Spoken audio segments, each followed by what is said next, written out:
Hi, this is Marianne Hughes with Divorce with Special Needs Children, and I'm thrilled to bring you a little interview with Sam Timbrook, one of our premier partners at Divorce with Special Needs Children. And I'll let him introduce himself and what he does and how he can help you if you're thinking about going through or post divorce involving a child with a disability. Welcome, Sam. Well, thank you. This is my joy. I'm thrilled to be part of such a great organization. I am Sam Timbrook. I live in Columbia, Missouri, which is right in the middle of the state. St. Louis is 2 hours to my east, Kansas City, 2 hours to my west. I'm the parent of a child with special needs. We knew at the moment of birth and throughout his whole life, it was one challenge right after the other. And I've worked with couples and or individuals who are considering divorce or who have been divorced. But when there's a child with special needs, it adds to the challenge. And I've worked in the public schools for 24, 25 years with special needs children. Depending upon what state you look at, I'm considered a school psychologist. I am retired from that. I also pastor a church. And so I've had the experience of educationally and spiritually and relational and financial and all those things. But to have a child with special needs, it's a lifelong grief. In fact, I call it grieving the living. Every time my child should have been doing something because of his age, his chronological age, but he couldn't because of his disability, I went through the grieving process over and over again. And I prefer to call it a grief journey because it's not really a destination and it's not stages or phases, it's a journey. So I've worked a lot with couples um, who have divorced, and it's not my role to make a judgment of about the divorce. It's my role to focus on the short-term and long-term needs of the child. Wonderful. Yeah. So it sounds like you've got a lot of experience working with families. Do you also Yes, work with the children or just with the parents? I do all of that, particularly in an effort to try to help the child understand what's happening and that some of their fears and anxieties are very real and they will be a challenge. But on the other hand, there are people who care about them and who will want to help them because there's a lot of fear in the heart of a child who they may not have the right labels, but they know that something's happening in the marriage. And they want to know everything from who's going to give me my medicine to which school bus do I get on after school to if they're a little older, mom and dad don't agree on me dating and things like that. So, but as far as things such as parenting plans, obviously I work primarily with the parents, and I'm not an attorney. I'm not an attorney, so nothing I do should be considered legal advice. But to put it in everyday language, when it comes to working with a child with special needs, I have been there and I have done that, and it it uh, it has a lot of ups and downs.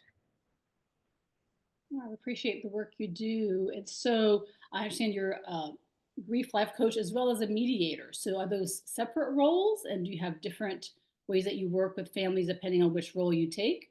Yeah, thank you for that question. Because when I work, for example, with divorced couples or divorcing couples, and when we're doing a parenting plan, for example, I've constantly keep in my mind where where is this couple, and also individually, where are they in their grieving process? Some don't know that they're in grief. They'll say, "I'm not grieving. I'm mad as or my heart is broken." Well, they're grieving. And when I can determine where they are in their grieving process, it has so much to do with how I work with them, what I say, what I don't say. Um, and it explains their behavior because sometimes in working with parents, one time they'll come in meek and mild, the next time they'll come in yelling and screaming. And sometimes they can't stand to be in the same room together. Sometimes they want to sit near to each other. And I've even had some couples who want to hold hands.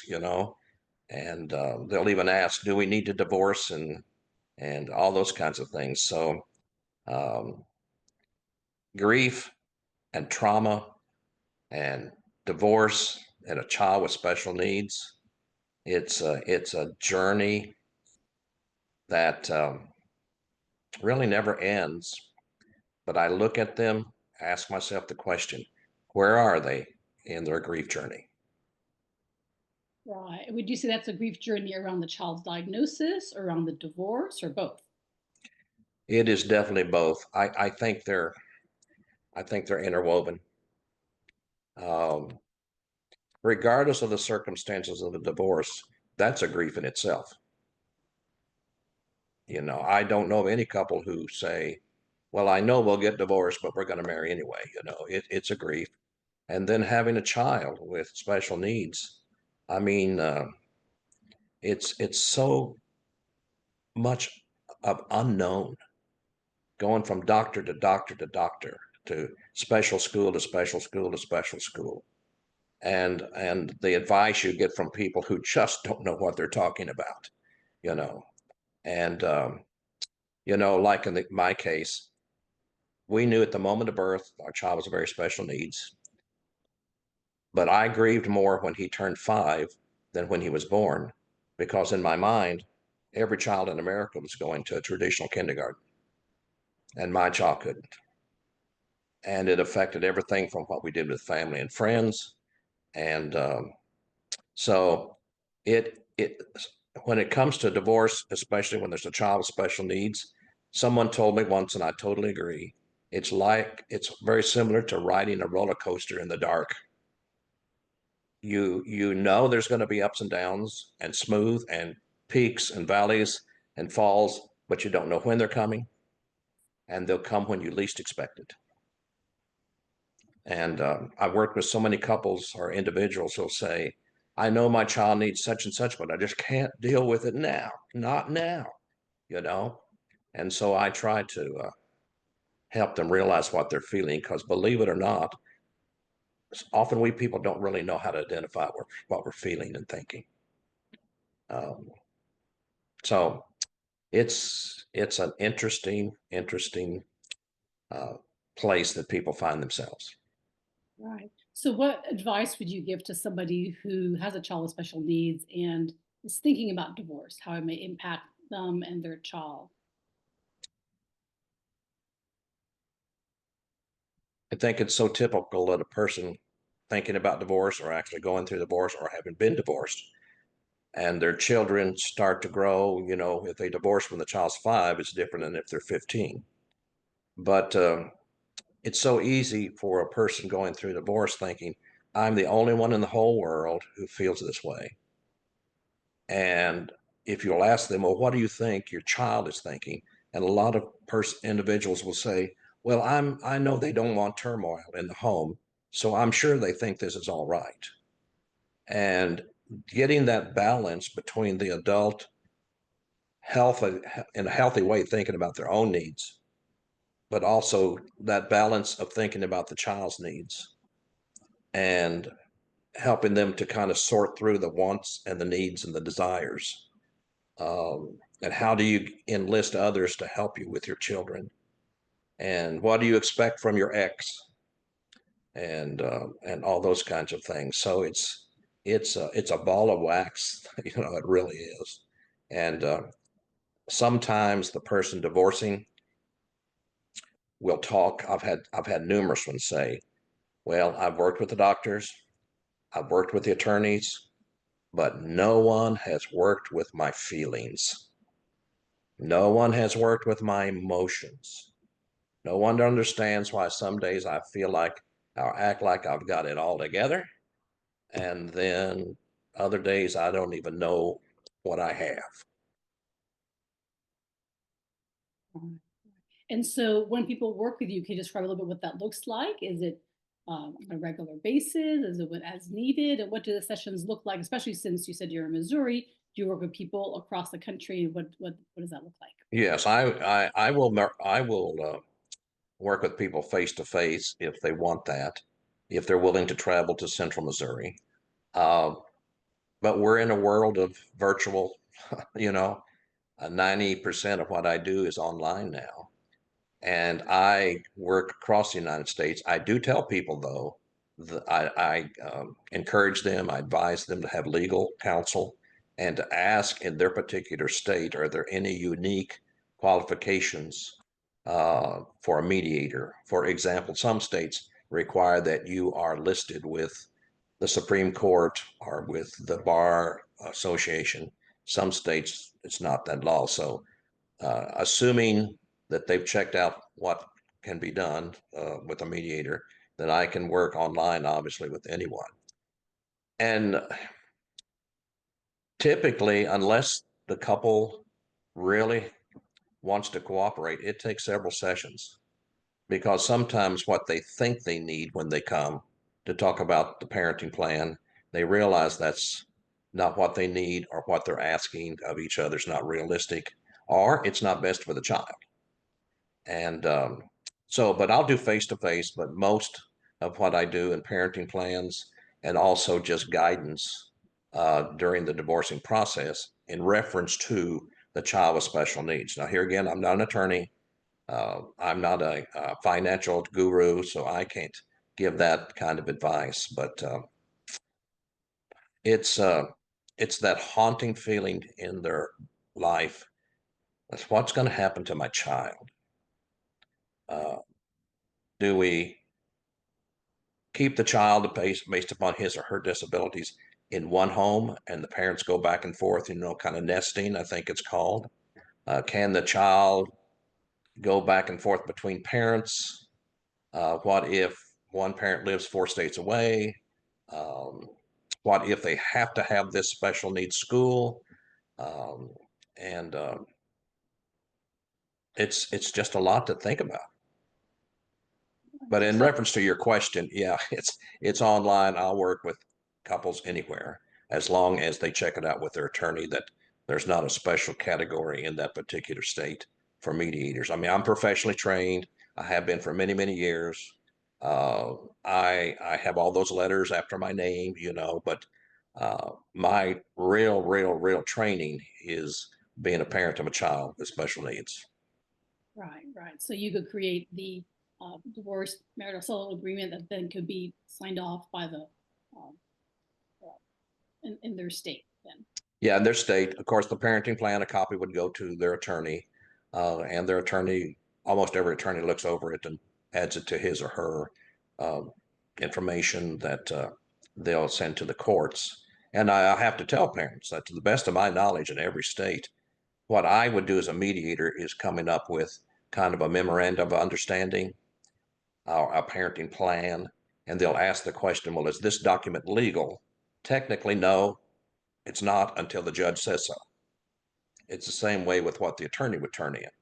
Technically, it's not a legal document until the judge says so. And so, yeah. So Right. And do you like to have both parents participating at the same time, or are there situations where you might just meet one at a time and then share information back and forth? overall, I find it better if we could meet with them together. However, it's very common to have a Zoom or a telephone conversation with each one privately. But to emphasize the parenting agreement is just that. One can't say, well, it's got to be this way, and the other one says, well, it's got to be this way. Um, each situation is unique, and each situation has to be addressed differently. Um, but eventually, the two parents have to be together. And here again, if it's on Zoom, they don't have to be in the same room. Sometimes that just doesn't work out, and then sometimes it does. So the only parent that and I shouldn't be smiling because it's not funny, but the only parent I've ever had to really redirect and say, I don't think I can help you, is because one of the parents insisted on bringing their new girlfriend to the parenting plan. And I said, no. Well, they're going to be a part of my child's life. I know that, and that's your choice, not mine. But no, it needs to be the parents. And so uh, at least he tried. At least he asked the question. And you get the answer. Yes, and so it sounds like you provide a great service in terms of mediation and getting people to see what's for the common good of the child with the disability. So tell me a little bit more about the other work that you do in terms of grief when it's not necessarily a mediation, but when there's ongoing issues that parents would like to work through. I've had some situations where um, all the experts recommend for the child to be institutionalized. Another grief. But sometimes the parents can really, really disagree over number one, should that happen? And number two, what kind of facility? And how do they finance it? And those kinds of things. So I give probably in that case closer to life coaching rather than actual mediation. Although there's no way you can totally separate yourself from the mediation philosophy or process.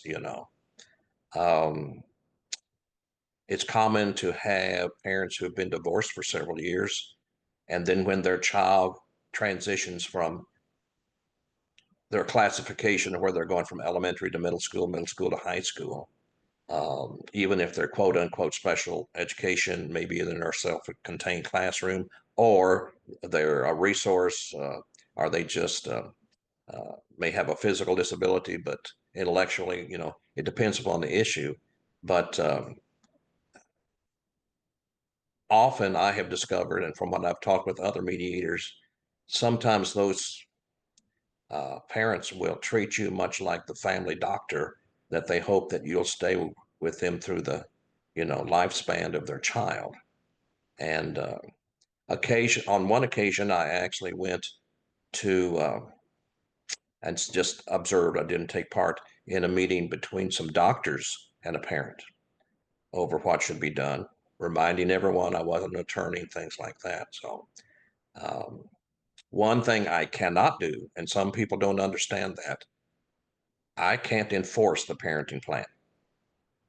And sometimes parents think they'll call up and say, well, you remember in the parenting plan, we agreed that the other parent would do such and such, but they're not doing it. And they get very disappointed when I say, well, your choices are to consult your attorney, and they may or may not recommend you go to court or whatever.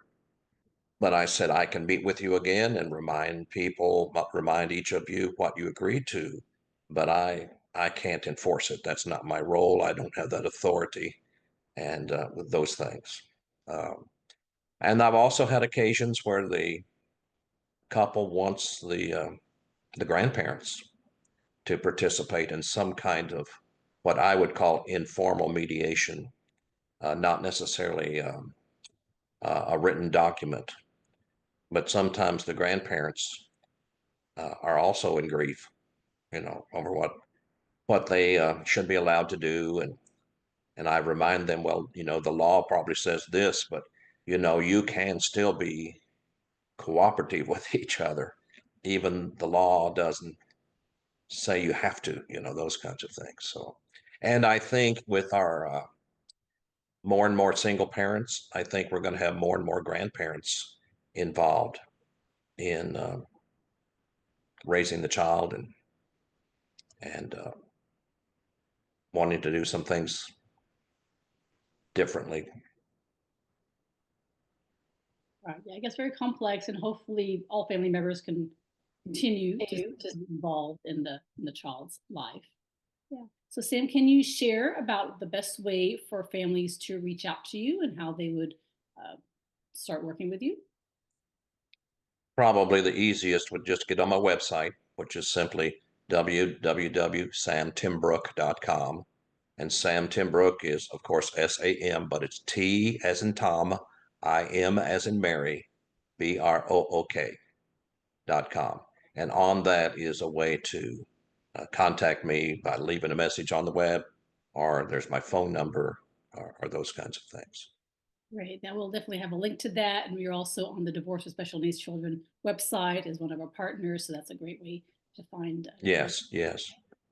So we appreciate all your time. Is there anything else you want to share this time? Uh, I just think I can be very compassionate with people. Even if the divorce is the result of some very unwise decisions, and actions. I'm not the judge and the jury of why the divorce happened. And sometimes people think I'm going to be because I'm also a pastor. But uh, I'm very considerate, and I'm not bragging or complaining. I'm just stating a fact. And I know that having a child with special needs, that sometimes makes your heart very raw, very raw. And I'm not going to waste that couple's time talking about my child, but they're going to understand that although every situation is different and every situation is unique, I've been there, done that. And I might mention too that uh, divorce and children with special needs happens in all populations, regardless of education, regardless of your spiritual beliefs. And I may not agree with all the spiritual beliefs, but I respect their beliefs. And, I don't come across with, God's going to get you and things like that. That's not my role at all. They don't need to be beat up. They feel bad enough already. Well, definitely, people be lucky to work with somebody as compassionate and experienced as you in all kinds of different ways. Thank So, you. thank you for your time, and we appreciate everything you do. Thank you. Thank you very much.